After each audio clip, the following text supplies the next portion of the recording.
Hi student, मैं सुशील पटेल आपके अपने YouTube channel physics classes bye सुशील सर में आपका स्वागत करता हूं।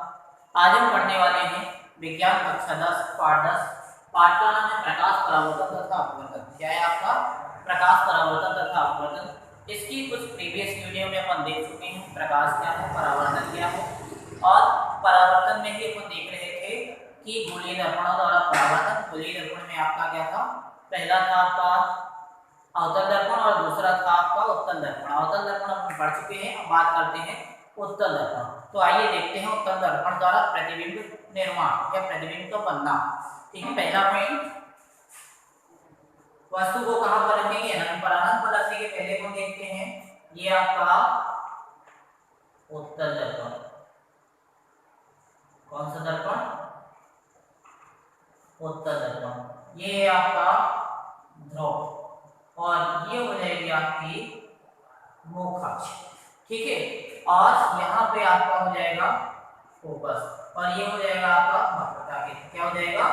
वक्रता केंद्र। ठीक है, तो देखिए इसमें अपन ने देखा पहला नियम, यदि मान लीजिए प्रकाश किरण कहाँ पर है, यदि अपन ने वस्तु माना अनंत पर रखी, जैसे अनंत पर रखी तो पहला नियम क्या होगा कि जैसे ही प्रकाश किरण मुख अक्ष से समांतर आपतित होगी, ये मुख अक्ष से इसके समांतर आपतित हुई तो परावर्तन के पश्चात ये कहां से ऊपर जाएगी?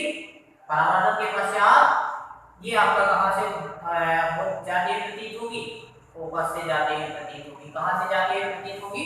फोकस से जाती है प्रतीत होगी। इसी प्रकार मान लीजिए दूसरी किरण आपकी यहां से आपतित हो रही मुख अक्ष के समांतर, तो ये भी कहां से? परावर्तन के पश्चात कहां से जाती है प्रतीत होगी? फोकस से जाती है प्रतीत होगी। ठीक है, कहां से जाती है प्रतीत होगी? फोकस से जाती है प्रतीत होगी। जब फोकस से जाती है प्रतीत होगी, दोनों किरणें कहां पर मिली? आपका फोकस पर। जब दोनों किरणें फोकस पर मिली तब आपका प्रतिबिंब कहां पर बनेगा? फोकस पर बना। कैसा बनेगा? बिंदु आकार का। कैसा बनेगा? बिंदु आकार का। तो यहां पर अपन देख लेते हैं पहले वस्तु की स्थिति। वस्तु की स्थिति, वस्तु कहां स्थित है? दूसरा पॉइंट, प्रतिबिंब की स्थिति। प्रतिबिंब की स्थिति। तीसरा पॉइंट, वस्तु का आकार। वस्तु छोटा है शरीर, प्रतिबिंब का आकार। इसका आकार, प्रतिबिंब का आकार। और प्रतिबिंब के आकार के बाद चौथी बात होती है वस्तु की प्रकृति। क्या बात होगी? प्रकृति। ठीक है, अब जैसे ये चार बातें आपको हो जाएंगी। पहला, अपन ने देखा वस्तु को कहां पर रखा? अनंत पर। जैसे ये वस्तु को अनंत पर रखते हैं तो प्रतिबिंब हमारा कहां बनता है? फोकस पर। ठीक है, मगर कैसे? दर्पण के पीछे। कहां पर बनता है? फोकस पर। ठीक है, दर्पण के पीछे कहां पर बना? फोकस पर बना। प्रतिबिंब का आकार कैसा है? बिल्कुल बिंदु आकार का। कैसा बना है? बिंदु आकार का। ठीक है, प्रतिबिंब का साइज या आकार क्या होगा? बिंदु आकार का। और इसकी प्रकृति क्या होगी? प्रकृति होगी आपका कैसा बना है? क्योंकि ये कहां? दर्पण के पीछे, इसलिए इसकी क्या होगा? ये आभासीय होगा। जब आभासीय होगा तो हमें तो दिखाई नहीं देता, इसलिए हम आकलन बना देते हैं या सीधा सीधा है, इसीलिए अपन आभासी बोल देते हैं और सीधा।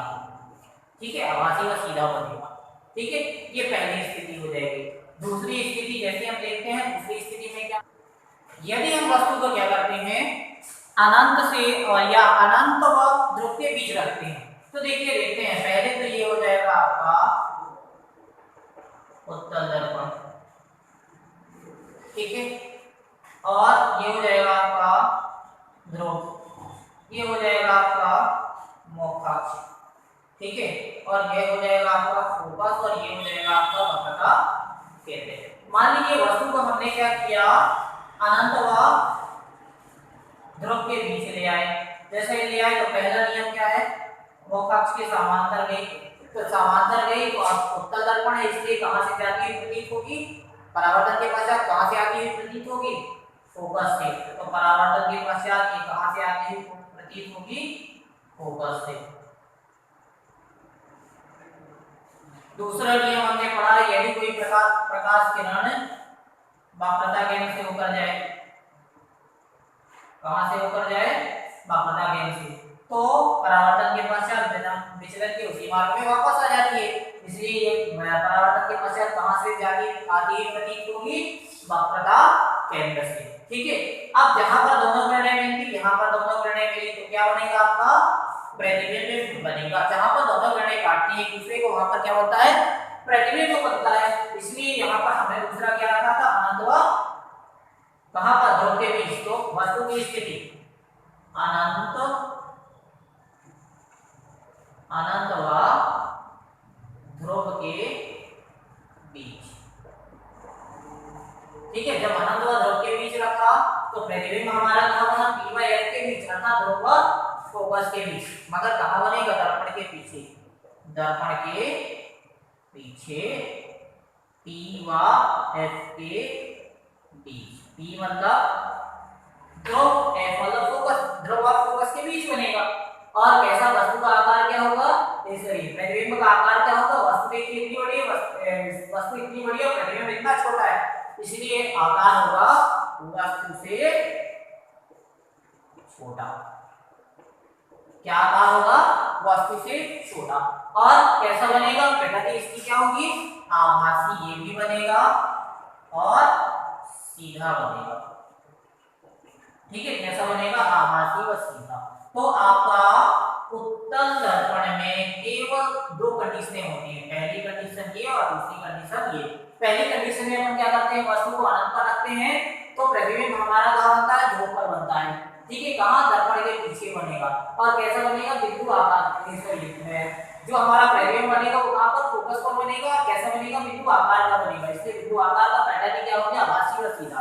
दूसरा यदि हम देखें, दूसरा हम क्या करते हैं, वस्तु को अनंत और ध्रुव के बीच रखते हैं, मतलब थोड़ा सा और पास लाते हैं। जैसे अनंत और ध्रुव के बीच रखते हैं तो हमारा प्रतिबिंब कहां बनता है, P व F के बीच, अर्थात ध्रुव और फोकस के बीच, P व F के बीच और दर्पण के पीछे ही बनेगा।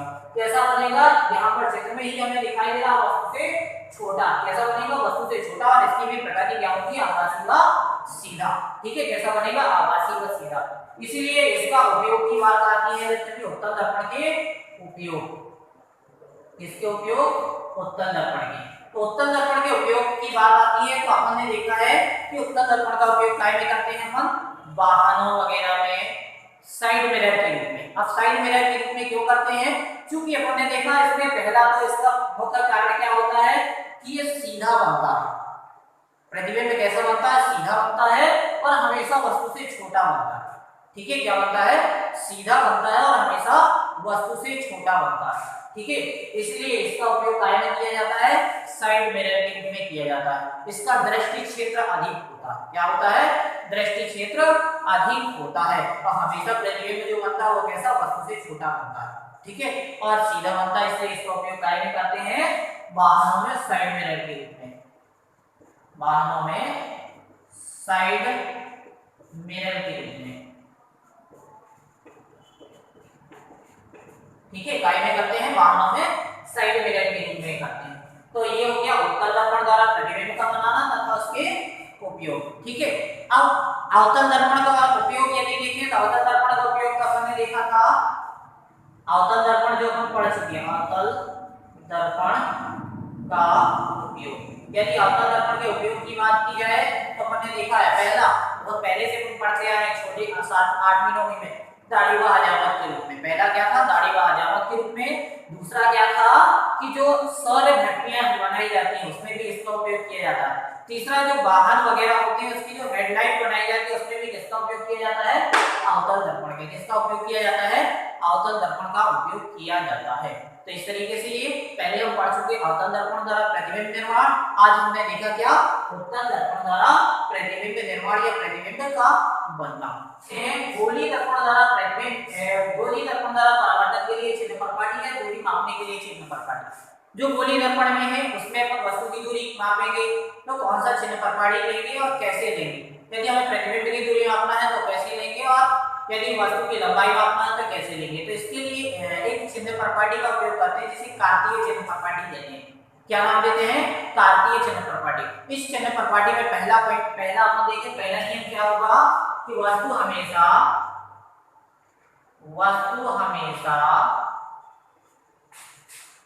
दर्पण के बाईं ओर स्थित होती है। मतलब वस्तु हमेशा दर्पण के कौन सी एरिया में स्थित होती है? बाईं ओर। जैसे मान लीजिए ये एक दर्पण है, ये आपका ध्रुव है, ये आपका मुख्य अक्ष है, ठीक है। अब देखें तो ये है दर्पण, इसकी बाईं ओर हमेशा किसको माना जाता है? वस्तु को। जब बाईं ओर वस्तु को माना जाएगा तो ये भी माना जाएगा कि जो आपतित किरण होगी वो कहां से आएगी? बाईं ओर। मतलब जो वस्तु से आने वाली किरण होगी वो कहां से आएगी? बाईं ओर से, ठीक है। दूसरा, जितनी भी दूरियां मापना है, सभी दूरियां दर्पण के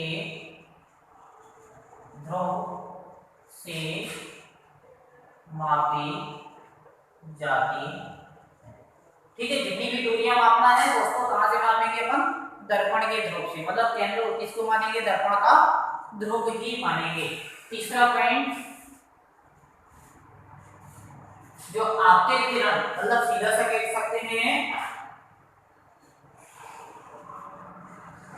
आपतित किरण की ओर मापी गई सभी दूरियां धनात्मक तथा विपरीत और मापी गई सभी दूरियां ऋणात्मक ली जाती है, ठीक है। तो पहले में क्या देखा कि वस्तु कहाँ रखी होगी? बाईं ओर। दूसरा, जितनी भी दूरियां मापना हमें कहां से मापना है? ध्रुव से। तीसरा, जो आपतित किरण की दिशा में मापी गई दूरी, ठीक है। और यह आपतित किरण की दिशा, क्या लिख सकते हैं? आपतित किरण की दिशा में। तो आपतित किरण की दिशा में अर्थात इस ओर यदि जाएंगे तो मापी जाएंगी दूरियां, वो कैसे होगी? धनात्मक होगी, ठीक है। कैसे होगी? धनात्मक। और यदि आपतित किरण के विपरीत दिशा, मतलब यदि आप यहां से यहां की ओर लोगे तो सभी दूरियां ऋणात्मक होंगी, ठीक है। क्या होगी? सभी दूरियां ऋणात्मक होगी या ऋणात्मक ली जाती है। चौथा, मुख्य अक्ष के समांतर लंबवत दूरियां ऊपर की ओर, ठीक है। मुख्य अक्ष के लंबवत ऊपर की ओर मापी गई सभी दूरियां धनात्मक तथा मुख्य अक्ष के लंबवत नीचे की ओर मापी गई सभी दूरियां ऋणात्मक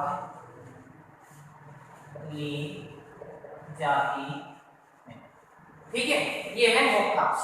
ये क्या है? अपनी मुख्य अक्ष।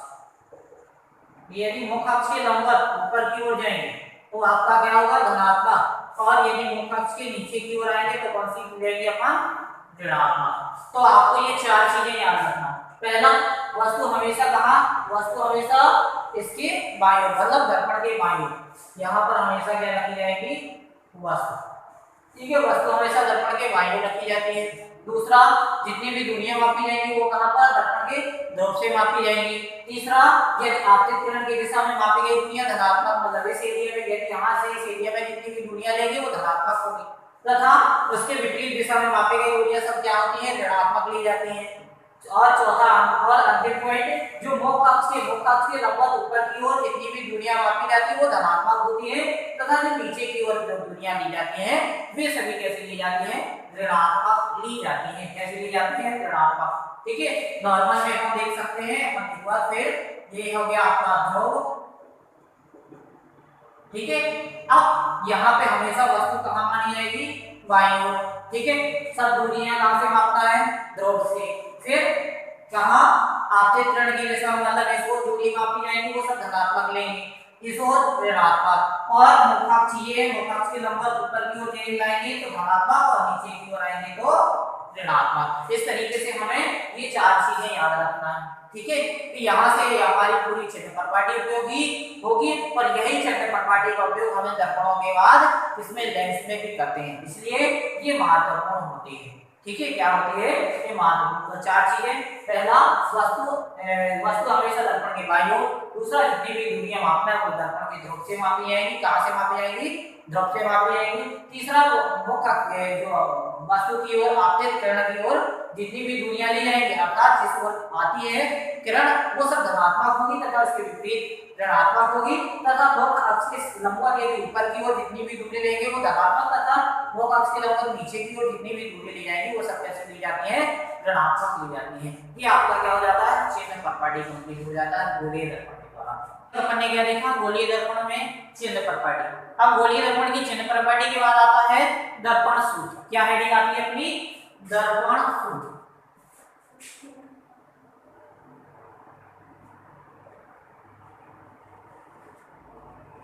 ठीक है, दर्पण सूत्र। तो दर्पण सूत्र किसे कहेंगे, तो वस्तु की दूरी u, वस्तु की दूरी को कैसे प्रदर्शित किया जाएगा, u। प्रतिबिंब की दूरी, प्रतिबिंब की दूरी v, तथा फोकस दूरी है। ठीक है, क्या है, वस्तु की दूरी को कैसे प्रदर्शित करेंगे, u से, प्रतिबिंब की दूरी को कैसे प्रदर्शित करेंगे, v से, और तथा फोकस दूरी को कैसे प्रदर्शित करेंगे, s। ठीक है, वस्तु की दूरी u, प्रतिबिंब की दूरी v तथा फोकस दूरी f में संबंध बताने वाले, ठीक है, मैं संबंध बताने वाले सूत्र, ब्रैकेट में क्या लिख सकते हैं, समीकरण को दर्पण सूत्र कहते हैं, दर्पण सूत्र कहते हैं। ठीक है, अब ये क्या है, दर्पण सूत्र है आपका 1/n बराबर 1/u प्लस 1/v। ठीक है, क्या है, 1/n बराबर 1/u प्लस v, अर्थात वस्तु की दूरी, प्रतिबिंब की दूरी तथा फोकस दूरी, इसमें संबंध, इन तीनों में संबंध बताने वाला ये एक सूत्र है आपका, यह समीकरण है, उसी को अपन क्या कहते हैं, दर्पण सूत्र कहते हैं। क्या कहते हैं, दर्पण सूत्र क्या है आपका, 1/n बराबर 1/u प्लस 1/v। ये हो गया आपका दर्पण सूत्र। अब बात आती है आपके आवर्धन, किसकी बात आती है, आवर्धन। ठीक है, अब आवर्धन या आवर्धन क्षमता, आवर्धन मतलब कहलाता है सीधा सा है कि जो कोई वस्तु का है, सॉरी, जो कोई प्रतिबिंब है वह वस्तु का या जो कोई दर्पण है वह वस्तु का प्रतिबिंब कितने गुना बड़ा बना रहा है। ठीक है, वह क्या प्रदर्शित करता है, आवर्धन। आवर्धन मतलब सीधा सा होता है वस्तु के प्रतिबिंब को बड़ा या प्रतिबिंब का ये बताना कि प्रतिबिंब वस्तु की अपेक्षा कितने गुना बड़ा है, वह क्या कहलाता है, आवर्धन कहलाता है। क्या कहलाता है, आवर्धन कहलाता है। ठीक है, आवर्धन क्या बताता है कि प्रतिबिंब वस्तु की अपेक्षा कितने गुना बड़ा है, कितने गुना बड़ा है, यह कौन प्रदर्शित करता है, आवर्धन। आवर्धन को या आवर्धन क्षमता को कैसे प्रदर्शित करते हैं, m से। कैसे प्रदर्शित करते हैं, m बराबर, अब हमें पता होना चाहिए क्या दो चीजें हैं, प्रतिबिंब वस्तु की अपेक्षा कितने गुना बड़ा है, अर्थात m बराबर आपका m बराबर h डैश बटे h। एच डैश मतलब क्या है, वस्तु की लंबाई, ये सॉरी प्रतिबिंब की लंबाई, ठीक है। और एच क्या है, वस्तु की लंबाई। तो हमने क्या देखा कि वस्तु कितने गुना बड़ा है, ये वस्तु से कितने गुना बड़ा है प्रतिबिंब, ये कौन शो करता है, आवर्धन, ठीक है। गोलीय दर्पणों का आवर्धन क्या शो करेगा कि प्रतिबिंब वस्तु से कितने गुना बड़ा है, वही क्या कहलाएगा, आवर्धन। आवर्धन शब्द को या आवर्धन को कैसे प्रदर्शित करेंगे, F से m बराबर h अर्थात वस्तु की सॉरी प्रतिबिंब की लंबाई, प्रतिबिंब की लंबाई और बटे वस्तु की लंबाई, ठीक है। अर्थात m बराबर h बटे h, ये फॉर्मूला की कंप्लीट करके रखना है। दूसरा इसी को लिख सकते हैं m बराबर h डैश बटे h बराबर, अब प्रतिबिंब की यदि दूरी की बात की जाए, यदि यहाँ पर ये तो लंबाई की, यदि दूरी की बात की जाए तो प्रतिबिंब को कैसे प्रदर्शित किया जाता है, v, वस्तु को कैसे प्रदर्शित किया जाता है, u, ठीक है। तो हमेशा अपन को याद रख लेना है, वस्तु हमेशा y होती होगी, इसलिए एक फॉर्मूला ये भी है आपका m बराबर h डैश बटे h बराबर माइनस v बटे u, इसका उपयोग भी किया जाएगा। इसमें आपका आवर्धन में, तो आवर्धन समझ में आ गया। आवर्धन मतलब कहलाता है कोई भी प्रतिबिंब वस्तु से कितने गुना बड़ा है, वो कौन प्रदर्शित करेगा, गोलीय दर्पणों का आवर्धन, ठीक है। क्या आवर्धन अभी देखा अपन ने चिन्ह प्रपाटी वगैरह, चिन्ह प्रपाटी में क्या लेंगे, और फिर इसके बाद देखा दर्पण सूत्र, फिर आवर्धन। अब इसके बाद देखते हैं इसका एक अंक के क्वेश्चन जो आपका महत्वपूर्ण बनता है, अंक के क्वेश्चन इसका कोई ना कोई एक अंक के क्वेश्चन आता है। देखिए क्वेश्चन क्या है, कोई 4 सेंटीमीटर साइज का बिंब अर्थात वस्तु की साइज क्या है, 4 सेंटीमीटर, किसी 15 सेंटीमीटर फोकस दूरी के अवतल दर्पण से, अवतल दर्पण की फोकस दूरी कितनी है, 15 सेंटीमीटर, 25 सेंटीमीटर दूरी पर, ठीक है। कितनी दूरी, मतलब वस्तु की दूरी होगी 25 सेंटीमीटर पर रखा है, दर्पण से कितनी दूरी पर किसी पर्दे को रखा जाए कि स्पष्ट प्रतिबिंब प्राप्त हो। तो हमें सबसे पहले प्रतिबिंब का प्रगति का साइज ज्ञात करना है। तो हमें सबसे पहले देखना है कि हम ज्ञात क्या करते हैं, दिया क्या है। तो सबसे पहले स्टार्ट होता है, इसको जैसे हम सॉल्व करते हैं, हम दिया है, ठीक है। क्या दिया है, कोई 4 सेंटीमीटर साइज का बिंब अर्थात बिंब मतलब वस्तु की साइज, साइज मतलब आकार, या सीधा सीधा लिख सकते हैं वस्तु का आकार, वस्तु के आकार को कैसे प्रदर्शित करेंगे, h से। h बराबर कितना दिया हुआ है, 4 सेंटीमीटर। फिर किसी 15 सेंटीमीटर फोकस दूरी के अवतल दर्पण, तो अवतल दर्पण की फोकस दूरी क्या देंगे इसमें, फोकस दूरी, फोकस दूरी को कैसे प्रदर्शित करते हैं, h से, ठीक है। अब अवतल दर्पण की फोकस दूरी है, फोकस दूरी अवतल दर्पण का जो आपका प्रतिबिंब बनेगा वो कहां बनेगा, ध्रुव की बाईं ओर बनेगा, इसलिए ये भी क्या होगी आपकी ऋणात्मक होगी, और कितना होगा, 15 सेंटीमीटर, तो आपका 15 सेंटीमीटर होगा। फिर इसके बाद अवतल दर्पण से 25 सेंटीमीटर दूरी पर अर्थात वस्तु की दूरी, क्या दिया है हमें, वस्तु की दूरी, ठीक है। वस्तु की दूरी को कैसे प्रदर्शित करते हैं, u से, और कितनी है हमारी 25 सेंटीमीटर, ठीक है। दूरी पर रखा है, दर्पण के कितनी दूरी पर किसी पर्दे पर रखा जाए तो स्पष्ट प्रतिबिंब प्राप्त हो, अर्थात हमें क्या निकालना है, प्रतिबिंब, ठीक है।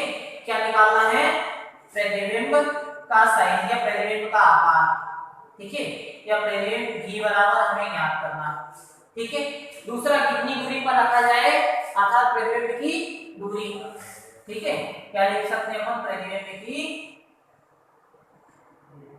दूरी, ठीक है। प्रतिबिंब की दूरी v ज्ञात करना है, और कितनी दूरी पर रखा जाए, कितना स्पष्ट प्रतिबिंब प्राप्त हो, तथा प्रतिबिंब का आकार, ठीक है, साइज ज्ञात करना है।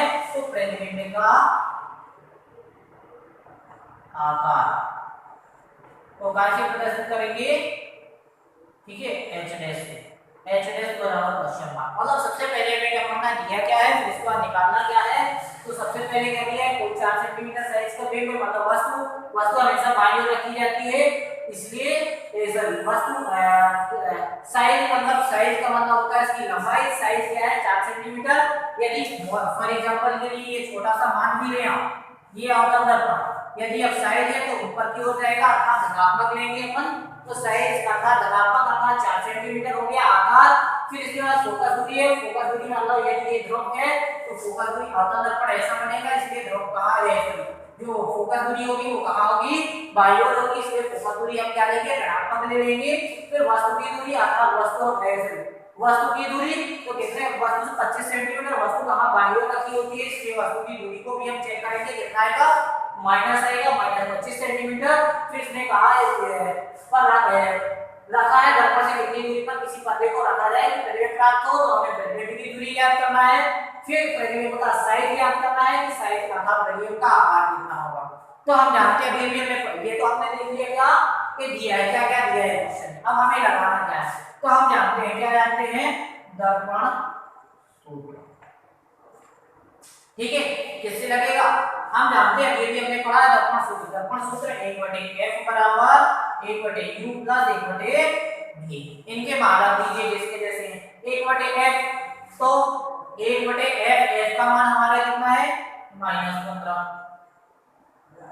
बराबर 1/u का मान कितना है -25, तो ये हो जाएगा 1/-25 प्लस 1/v अर्थात v तो हमें क्या करना है, तो 1/v। ठीक है, अब 1/v को यही रहने देंगे, जैसे हम यही रहने देंगे तो आपका ये हो जाएगा 1/v बराबर 1/-15 और प्लस ये इधर आ जाएगा, तो आपका क्या हो जाएगा 1/25।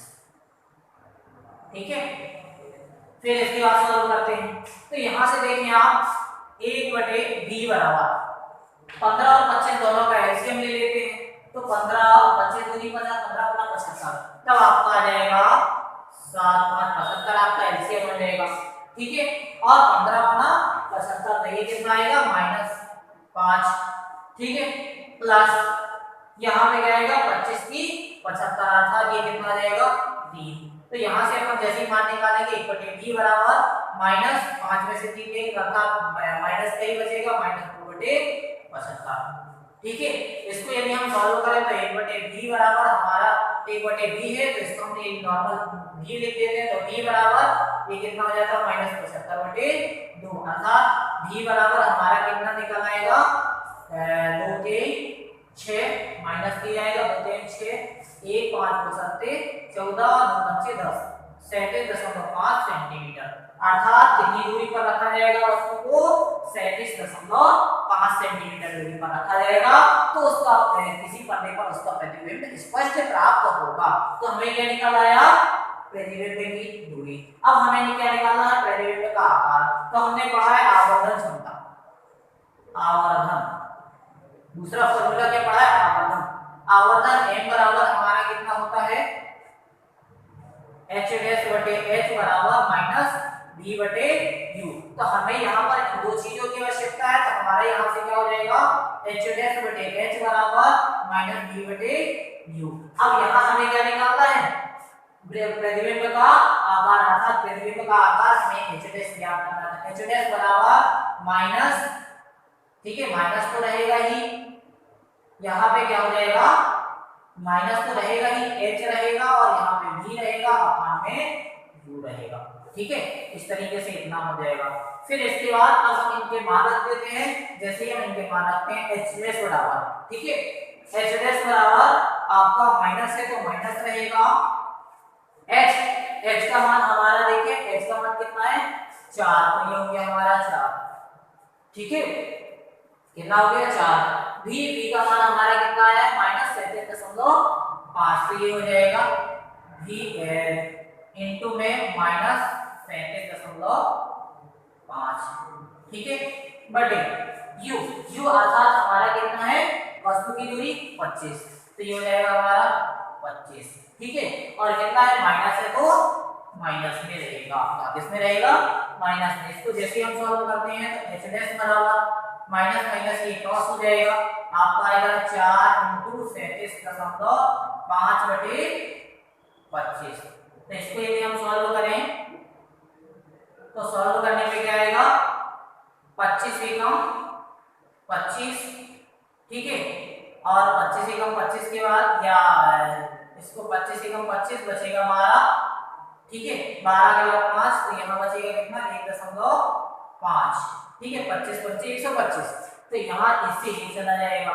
अब आपका बचा h डैश बराबर कितना बचा 4 गुणे 1.5, अर्थात ये कितना आएगा h डैश बराबर 4 1.5 ऐसे आएगा, तो 15 चौको 60 6.0, और ये काय में वैल्यू आएगी आपकी माइनस में, तो माइनस 6.02, अर्थात h बराबर -6 सेंटीमीटर, अर्थात वस्तु की ऊंचाई जो होगी या वस्तु का साइज जो होगा वो कितना होगा 6 सेंटीमीटर का होगा। कितना होगा 6 सेंटीमीटर का, अर्थात जो आपका प्रतिबिंब है वो वस्तु से क्या हो गया बड़ा हो गया। क्या हो गया वस्तु से बड़ा। तो आपसे क्या पूछा है, पहले उसने पूछा है पर्दे पर कहां पर रखा जाएगा स्पष्ट प्राप्त हो, तो किसी वस्तु को कितना प्रतिबिंब कहां पर दर्पण से कितनी दूरी पर किसी पर्दे को रखा जाए, तो दर्पण से क्या लिखेंगे अपन, दर्पण से कितनी दूरी पर, तो आपका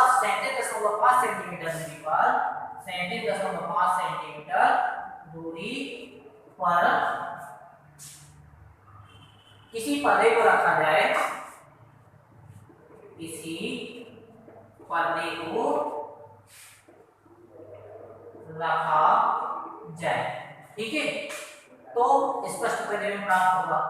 तो स्पष्ट प्रतिबिंब प्राप्त होगा, ठीक है, कैसा प्राप्त होगा स्पष्ट प्रतिबिंब। तो यहाँ तक कंप्लीट हो गया। फिर प्रतिबिंब की प्रकृति, तो प्रतिबिंब की प्रकृति, प्रतिबिंब कैसा होगा उल्टा होगा, तो प्रतिबिंब जो होगा वह कैसा प्राप्त होगा उल्टा होगा, ठीक है, तथा साइज, तो प्रतिबिंब उल्टा प्राप्त होगा वह क्या होगा वस्तु से बड़ा, अर्थात कितने सेंटीमीटर का होगा 6 सेंटीमीटर, ठीक है। इस तरीके से ये क्वेश्चन आपका सॉल्व हो जाता है। आपसे ये क्वेश्चन बन जाना चाहिए। आपके क्वेश्चन में पहले हमें क्या करना है, दिया क्या है, फिर हमें निकालना क्या है, ये हम जानते हैं दर्पण सूत्र, फिर दूसरा फॉर्मूला हम लगा देते हैं आवर्धन का, दोनों फॉर्मूलों को लगा देते हैं जो उसने क्वेश्चन में पूछा है उसे हम सॉल्व कर देते हैं। इस तरीके से ये आपका क्या हो जाता है, एक आपके क्वेश्चन कंप्लीट हो जाता है। तो स्टूडेंट कैसी लगी मेरी वीडियो, यदि वीडियो अच्छी लगी हो तो लाइक करें, शेयर करें और सब्सक्राइब करें, साथ ही बेल आइकन का बटन दबाना ना भूलें जिससे मेरे द्वारा बनाई गई नई नई वीडियो का अपडेट आपको प्राप्त होता रहे। धन्यवाद।